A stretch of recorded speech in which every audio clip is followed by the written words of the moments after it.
Mes amis taureaux, bonjour et bienvenue sur la chaîne Tarot à merveille. Pour votre tirage général, ceux qui me découvrent, soyez les bienvenus. J'espère que vous allez bien. Allez, c'est parti. Ouvrez votre main, la droite si vous êtes droitier, la gauche si vous êtes gaucher. Ouvrez-la complètement, étirez les doigts et regardez votre paume. Regardez-la vraiment, pas comme un geste machinal, comme un acte d'attention. Parce que dans cette paume, dans ces lignes que vous voyez sans jamais les voir, dans ces plis que la vie a creusés depuis votre naissance, il y a une carte de vous, de votre passé, de votre présent et de ce qui se prépare. Je ne suis pas chiromancien, ce n'est pas de cela qu'il s'agit. Ce dont il s'agit, c'est de vous reconnecter à vous-même par le corps, par le tangible, par ce morceau de peau que vous utilisez chaque jour pour saisir, toucher, donner, recevoir, et que vous n'avez probablement jamais regardé comme un messager, et pourtant votre main parle. Elle parle de tout ce que vous avez traversé, de tout ce que vous portez et de tout ce que vous êtes sur le point de recevoir. Aujourd'hui, nous allons lire cette main ensemble, ligne par ligne, et chaque ligne va vous révéler une dimension du changement qui se prépare.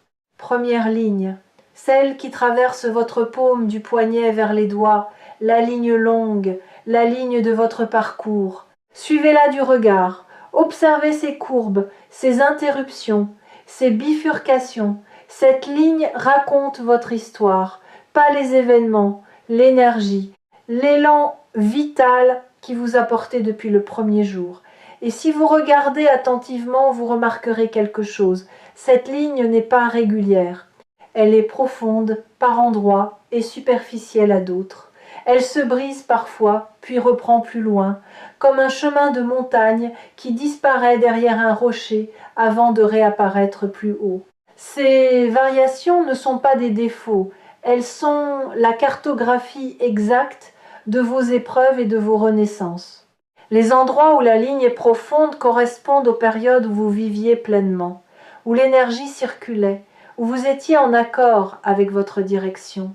Les endroits où elle est superficielle correspondent aux périodes où vous surviviez plutôt que vous ne viviez, où l'énergie était bloquée, où vous aviez perdu le contact avec votre propre élan. Et les ruptures.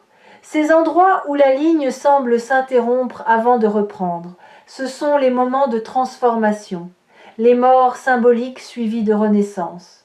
Les points de votre vie où l'ancien vous s'est effacé pour laisser place à un nouveau vous.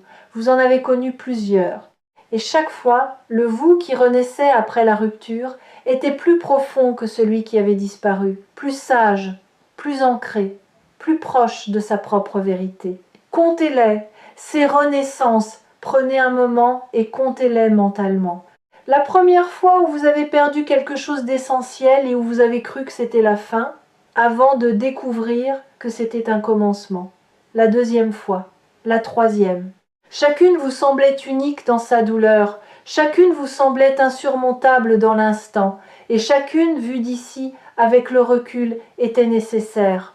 Pas souhaitable, nécessaire. Parce que la version de vous qui existait avant chaque rupture n'avait pas la capacité de porter ce qui allait venir après. Elle devait être dissoute pour qu'une version plus vaste puisse émerger.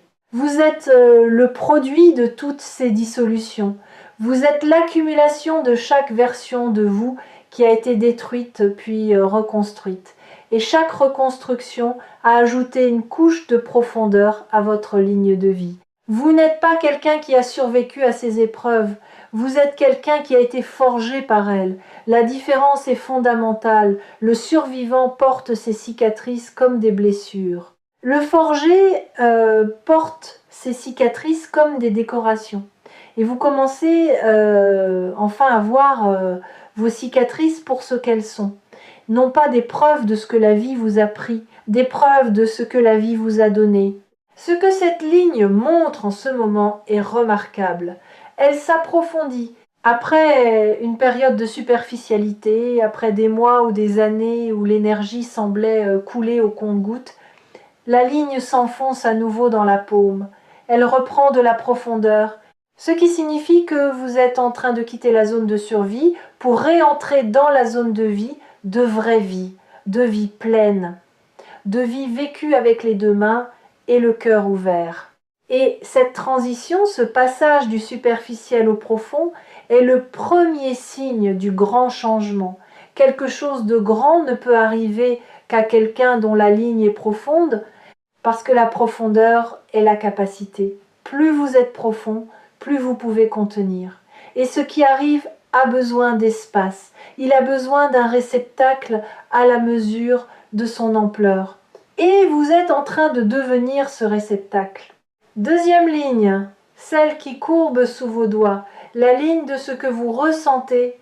Cette ligne est la plus variable de toutes. Elle change selon les périodes, elle s'approfondit quand vous aimez, elle se creuse quand vous souffrez, elle s'atténue quand vous vous engourdissez. Et en ce moment, elle fait quelque chose d'intéressant. Elle se ramifie.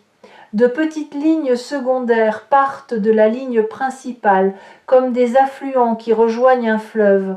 Ces ramifications sont le signe que votre capacité émotionnelle s'élargit, que votre cœur développe de nouveaux canaux, que des émotions auxquelles vous n'aviez plus accès depuis longtemps recommencent à circuler. Vous avez peu être remarqué que vous pleurez plus facilement ces derniers temps. Pas de tristesse, de débordement. Les films vous touchent davantage, les musiques vous traversent avec une intensité nouvelle. Les gestes de gentillesse des inconnus vous émeuvent de manière disproportionnée. Ce n'est pas de la faiblesse, c'est le dégel.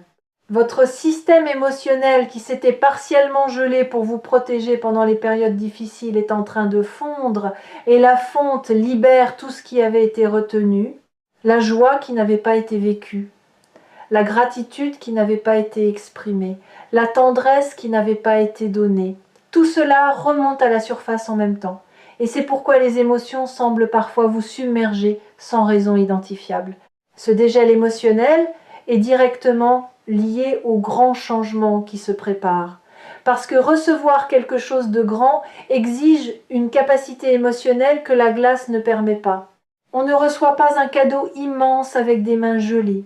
On le laisse tomber. On ne le sent pas. On ne mesure pas sa chaleur. Votre dégel est la préparation de vos mains intérieures à recevoir ce qui vient. Et quand ce qui vient arrivera, vous le sentirez pleinement, pas à travers un filtre, pas à travers une vitre, directement, peau contre peau, cœur contre cœur. Et ce dégel a un effet secondaire que vous n'avez peut-être pas remarqué. Il change votre manière de regarder les gens. Pas seulement les gens proches, tout le monde. Le caissier qui vous rend la monnaie, la personne âgée dans le bus, l'enfant qui court dans le parc, vous les voyez différemment, avec plus de douceur, avec plus de présence. Comme si votre regard s'était nettoyé d'un voile que vous ne soupçonniez pas. Et ce changement de regard, aussi discret soit-il, est un indicateur puissant de votre transformation. Parce que la manière dont on regarde le monde reflète exactement la manière dont on se regarde soi-même. Et si votre regard sur les autres est devenu plus tendre, c'est que votre regard sur vous-même commence à le devenir aussi, même si vous ne le faites pas encore consciemment. Même si votre dialogue intérieur est encore sévère par habitude, le dégel travaille en profondeur, sous les couches de critique et de jugement, et un jour prochain, il atteindra la surface. Et ce jour-là, vous vous regarderez dans le miroir et vous verrez non pas vos défauts, mais votre parcours, non pas vos manques, mais vos preuves, non pas ce que vous n'êtes pas, mais ce que vous avez survécu pour devenir. Troisième ligne, celle qui traverse horizontalement le haut de votre paume, la ligne de vos pensées. Cette ligne est celle de votre mental, de votre manière de comprendre le monde, de trier l'information, de prendre des décisions. Et cette ligne, en ce moment, est en pleine mutation. Non pas parce que vous devenez plus intelligent, parce que vous devenez plus intuitif. La ligne du mental pur, celle de la logique froide et du calcul rationnel, est en train d'être rejointe par une autre ligne.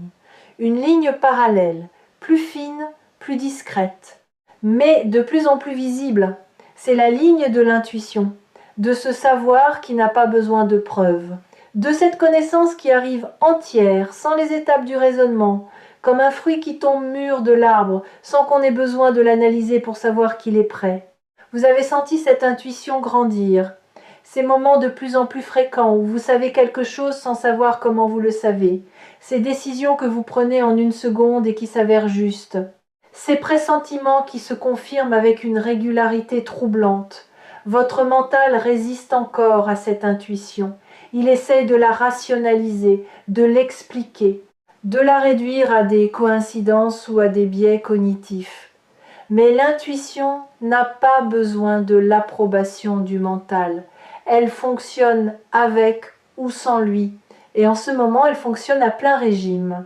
Cette montée de l'intuition est le troisième signe du changement.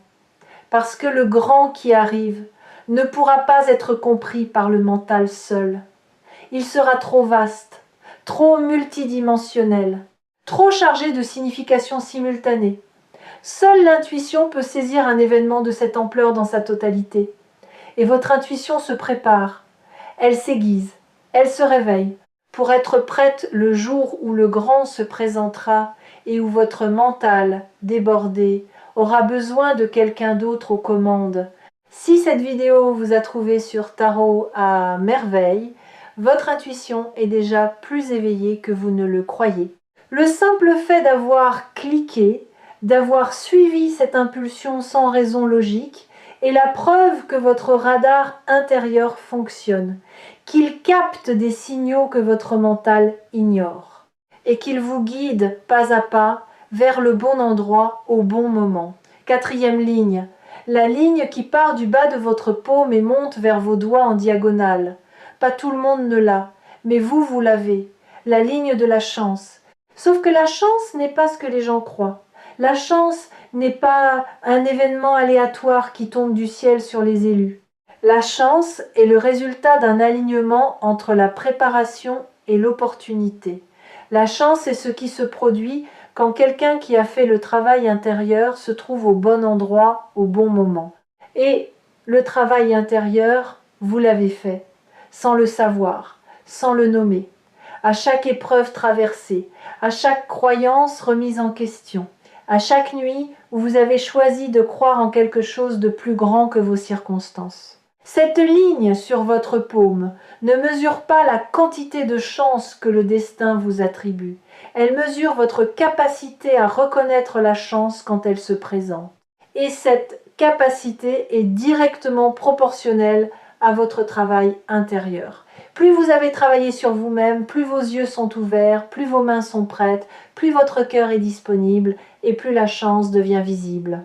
Elle était peu, être déjà là depuis des mois, passant devant vous, vous frôlant, attendant que vous la remarquiez, mais vos yeux étaient voilés par la peur, par le doute, par cette conviction que les bonnes choses ne sont pas pour vous. Pensez à toutes les fois où vous avez refusé quelque chose de bon, non pas consciemment, inconsciemment. Quelqu'un vous a fait un compliment et vous l'avez désamorcé avec une blague. Quelqu'un vous a offert son aide et vous avez dit non par réflexe. Quelqu'un vous a ouvert une porte et vous avez trouvé 10 raisons de ne pas la franchir. Ce ne sont pas des choix rationnels, ce sont des réflexes de protection d'un système nerveux qui associe les bonnes choses au danger, qui dit « si c'est trop beau, c'est que le piège est caché ». Si quelqu'un est trop gentil, c'est qu'il veut quelque chose. Si la vie donne, c'est qu'elle reprendra. Ce système de protection a fait son temps. Il vous a servi dans des périodes où la méfiance était adaptée, où les gens autour de vous n'étaient pas fiables, où la bonté était effectivement transactionnelle. Mais ces périodes sont terminées, et le système continue de tourner par inertie, comme une alarme qui sonne dans une maison où il n'y a plus de cambrioleurs. Le changement qui arrive va désactiver cette alarme, non pas en la forçant, en vous prouvant par l'expérience directe que le bon peut arriver sans piège, que la générosité peut exister sans arrière-pensée, que la vie peut donner sans reprendre. Ce voile se lève, et quand le voile sera entièrement levé, quand vos yeux verront sans filtre, la chance ne sera plus quelque chose qui arrive, elle sera quelque chose que vous voyez partout. dans chaque conversation, dans chaque rencontre, dans chaque instant qui contenait une opportunité que vous étiez trop aveugle pour saisir. Et soudain, la vie ne vous semblera plus avare, elle vous semblera généreuse, follement généreuse, depuis toujours. Simplement, vous ne le voyez pas. 5e et dernière ligne, celle qui n'est pas une ligne, le creux de votre paume, l'espace au centre. Fermez légèrement vos doigts, pas complètement, juste assez pour former une coupe. Regardez le creux que vos doigts créent au centre de votre main. Ce creux est votre espace d'accueil. L'endroit physique où les choses se posent quand vous recevez une pièce de monnaie, un fruit, la main d'un autre. Ce creux est votre capacité de réception incarnée. Et ce creux en ce moment est prêt, vide, ouvert, disponible. Pas le vide de celui qui manque de tout, le vide de celui qui a fait de la place, qui a retiré l'inutile, qui a déblayé les vieilles peurs et les anciennes rancunes et les projections périmées pour créer un espace net, propre, accueillant, un espace qui dit « je suis prêt à recevoir », non pas parce que j'ai besoin, parce que je suis disponible. Et la disponibilité dont je parle ici n'est pas passive, ce n'est pas s'asseoir les bras croisés en attendant que le ciel s'ouvre, c'est une disponibilité active, celle de quelqu'un qui vit pleinement sa vie, qui fait ce qui est devant lui, qui honore ses responsabilités et ses engagements, mais qui laisse dans son emploi du temps intérieur un espace non réservé. Un espace pour l'imprévu, pour le miraculeux, pour ce qui ne figure sur aucun agenda mais qui pourrait, si les conditions sont réunies, transformer une journée ordinaire en un point de basculement. Vous avez commencé à créer cet espace sans le savoir, en refusant de remplir chaque seconde de distraction, en acceptant les moments de silence au lieu de les fuir, en supportant le vide sans le combler immédiatement par du bruit, de l'activité, de la consommation. Ces moments de vide choisis sont les plus précieux de votre préparation, parce que le grand ne frappe pas aux portes occupées, il frappe aux portes ouvertes, et une porte ouverte, c'est un espace qui n'est pas déjà rempli par autre chose. Cette disponibilité est le signe le plus puissant de tous, plus puissant que l'approfondissement de la ligne de vie, plus puissant que le dégel émotionnel, plus puissant que la montée de l'intuition. Parce que la disponibilité est la somme de tout le reste. C'est le résultat final de votre préparation, la note unique qui contient tous les harmoniques. Et c'est cette note-là que l'univers attend pour déclencher le grand changement. Le grand qui va arriver ne ressemblera pas à ce que vous imaginez. Il ne prendra pas la forme spectaculaire que votre mental projette.